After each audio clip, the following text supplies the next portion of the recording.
अपनी गज़ल की अपनी अलग ही बहर है। चलो चलें वहाँ जहाँ कल्पनाओं का शहर है।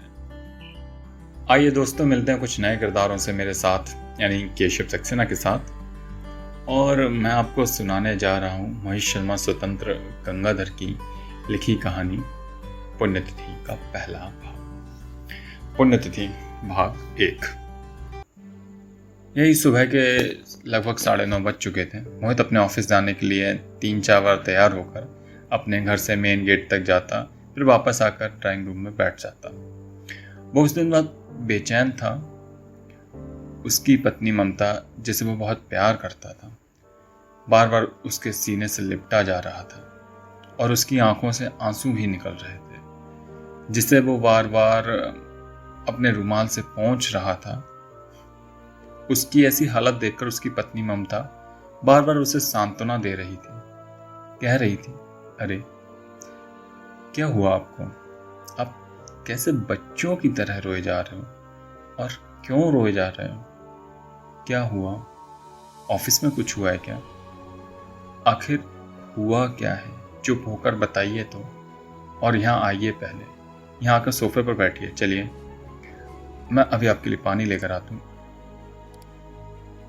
दरअसल कुछ महीने पहले ही मोहित और ममता की शादी हुई थी, इसलिए ऐसी कई बातें थी जो मोहित ने उससे साझा नहीं की थी। ममता पानी लेने रसोई घर में चली गई। पानी लेकर वापस आई।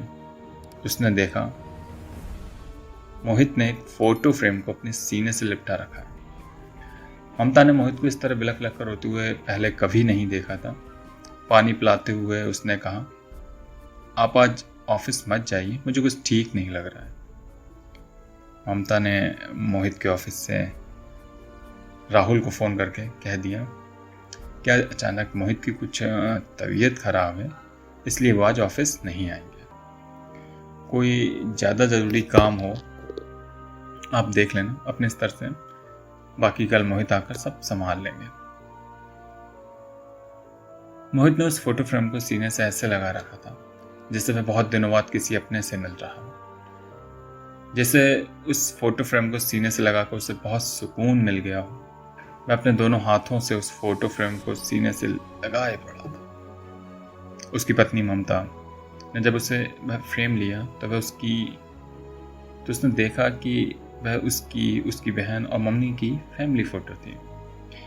मोहित की पत्नी ममता को समझ नहीं पा रही थी कि आज मोहित आखिर इतना परेशान क्यों है। वह हर वक्त हंसने मुस्कुराने, हंसमुख और मस्तमौला स्वभाव का मोहित उस दिन मायूसियों के एक ऐसे जंगल में खड़ा था जहां यादों की एक तस्वीर उसकी आंखों में तैर रही थी। उसका गम आंसुओं की शक्ल में बहा चला जा रहा था। ममता ने मुझसे बार बार पूछने की कोशिश की तो वह बिना किसी भूमिका के बोला और अपने जीवन की किस्से और कहानियों को सुनाना शुरू कर दिया, जिससे ममता उस दिन तक अनजान थी। उस दिन मोहित ने अपने जीवन की दर्द की गठरी ममता के सामने धीरे धीरे खोलनी शुरू कर दी और ममता उसके दर्द का हिस्सा बनकर उसके दर्द को महसूस करते हुए उसकी अर्धांगिनी होने की परिभाषा को परिभाषित किए जा रही थी। और ममता सिर्फ मोहित को सुनती जा रही थी। मोहित अपने होठों से ज्यादा कुछ कह पाता उससे पहले एक बिल्ली ने दस्तक दी।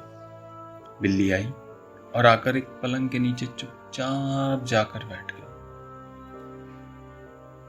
मोहित पलंग के नीचे अपने घुटनों के बल बैठकर उसे देखने लगा, कहने लगा, बाहर आ जाओ प्लीज, बाहर आ जाओ। लेकिन बिल्ली अंदर ही बैठी रही। ममता ने बिल्ली को देखा तो गुस्से से लाल पीली हो गई। बोली, तू फिर आ गई? कल मैं बाथरूम में 2 मिनट के लिए क्या गई, तूने पूरा दूध लुढ़का दिया। रुक तू, जरा तुझे अभी बताती हूँ।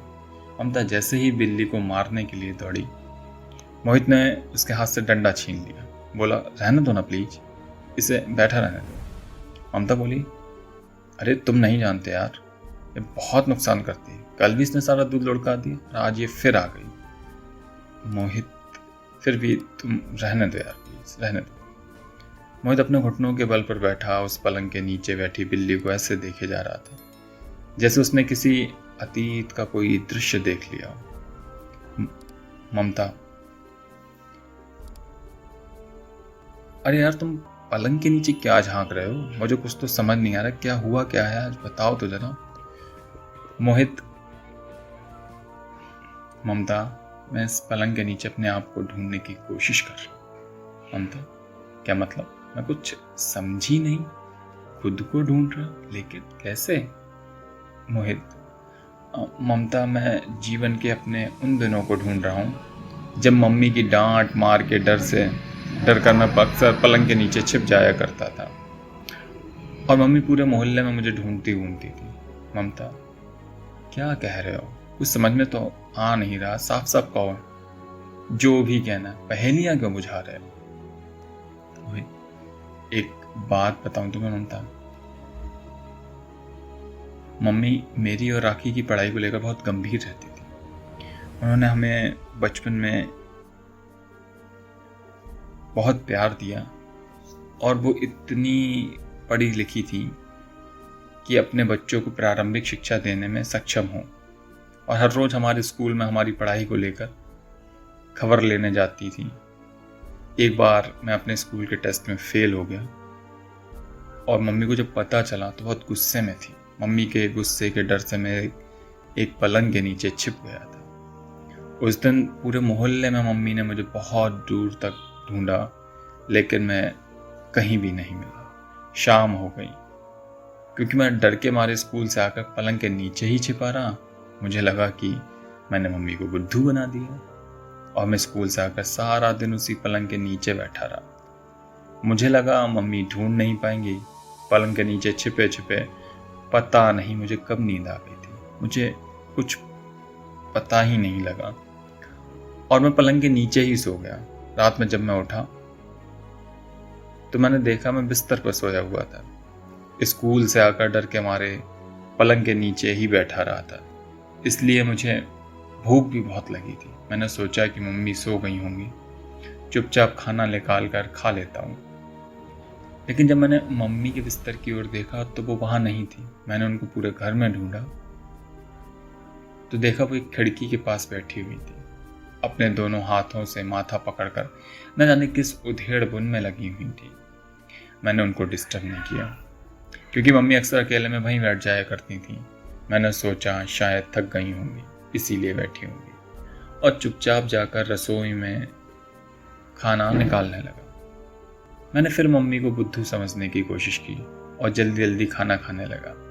मैं इतनी जल्दी में था कि पानी लेना ही भूल गया और मुझे हिचकी आने लगी। फिर मैंने अपने आसपास महसूस किया कि कोई गिलास में पानी लेकर खड़ा है।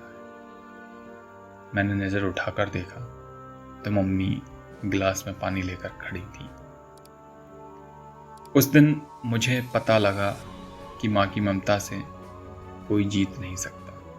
खाना खाने के बाद मम्मी ने मुझे अपने साथ अपने बिस्तर पर लेटा लिया और काफ़ी देर तक मेरे सिर पर हाथ फिराती रही। उस दिन उन्होंने मुझसे कहा था, बेटा मोहित, मैं बहुत मेहनत करके कमाती हूँ सिर्फ तुम्हारे लिए। मैं सोचती हूँ कि तुम एक दिन बहुत बड़े आदमी बनोगे, मुझे तीर्थ यात्रा करवाने ले जाओगे, मेरा सपना पूरा करोगे। बेटा अगर तुम पढ़ोगे तो मेरा सपना पूरा होगा, नहीं पढ़ोगे तो ये सपने कैसे पूरे होंगे। मम्मी बहुत प्यार से मेरे सिर पर हाथ फिराती रहीं। उनके ममता भरे स्पर्श को महसूस करते हुए न जाने कब मुझे नींद आ गई, मुझे नहीं पता। और मैं एक गहरी नींद में सोता रहा। तो दोस्तों, ये थी मोहित शर्मा स्वतंत्र गंगाधर की लिखी कहानी। मित्रों, जल्दी लौटूंगा इस कहानी के दूसरे भाग को लेकर कुछ और नए किरदारों की नई उलझन के साथ। मैं केशव अभी आपसे विदा लेता हूं। दोस्तों, अगर आप मिलना चाहते हैं ऐसे कई नए किरदारों से जो कहीं ना कहीं जुड़े होते हैं हम सबकी असल ज़िंदगी में, मेरे यानी केशव के साथ, तो अभी सब्सक्राइब करें हमारे YouTube चैनल कहानियों का शहर, एक मुलाकात कुछ जाने पहचाने किरदारों से। तब तक के लिए खुश रहिए, मस्त रहिए और इस कोरोना काल में घर पर रहिए, सुरक्षित रहिए, अपना और अपनों का विशेष ध्यान रखिए। बहुत बहुत धन्यवाद।